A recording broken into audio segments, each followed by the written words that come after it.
What are you charged with? Trespassing and resisting arrest. So with it, trespassing, I have a bus pass. It's a public place. It cannot be trespassing when it's open to the public. Your bus pass that you mentioned, Right. okay, that you were in possession of. That's an RTS bus pass, right or wrong? Correct, sir.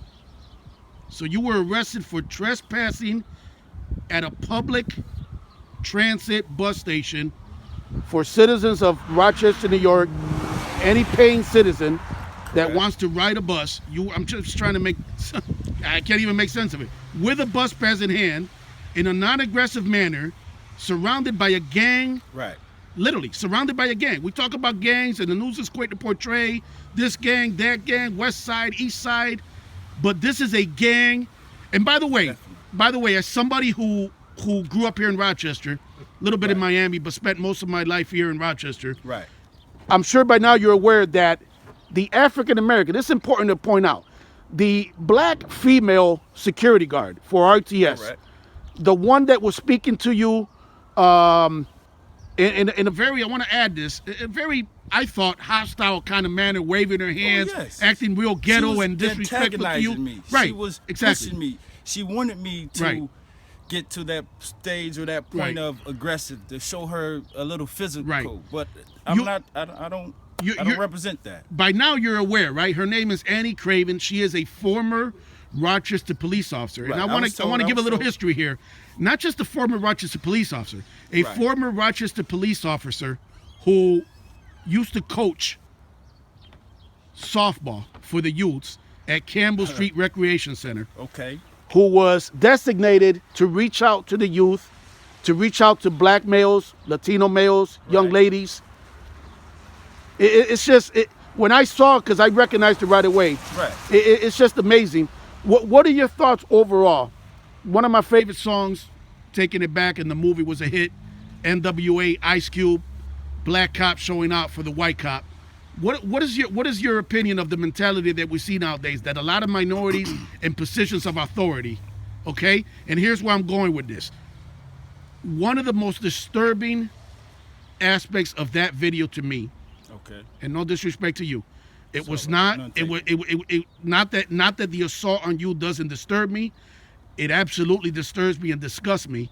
Correct. But I'm the type of person that very little surprises me nowadays, because I know how the RPD is. So as disgusted and disappointed as I am in seeing what they did to you, I can't say I'm surprised.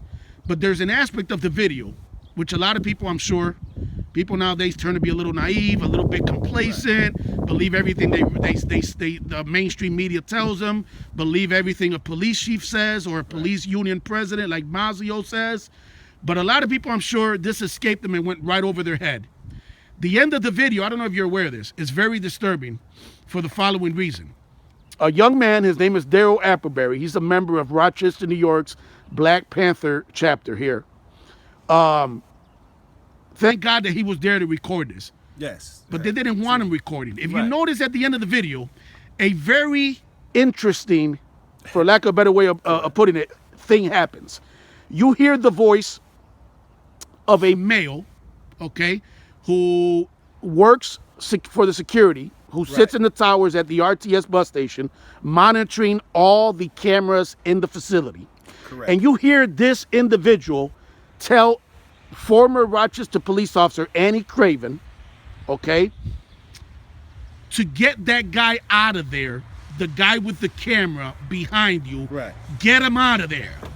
And that's very disturbing for several Really, reasons. really It's disturbing. disturbing because it clearly shows that this individual that said this Right. knew that what was being done to you is something that he did not want being be documented and Correct. to be seen.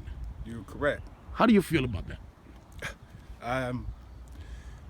Again, And I'm sorry, how do you feel that this man, and I don't want to guess at his ethnicity, but if I had to guess, I would guess that he's a Caucasian supervisor ordering a black woman to tell a black man right.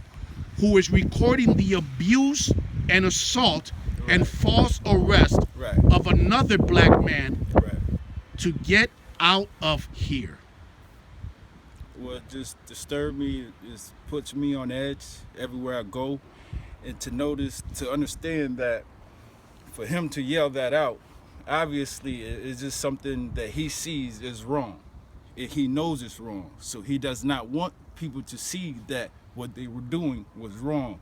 That's what that means to me. That's basically what that tells us. And for the viewers and the people who hasn't seen, if you do see it, you can decipher for yourself that when he yells that out, that's basically him trying to cover up evidence. I mean, that's all I can say. Nothing else to say. And Absolutely.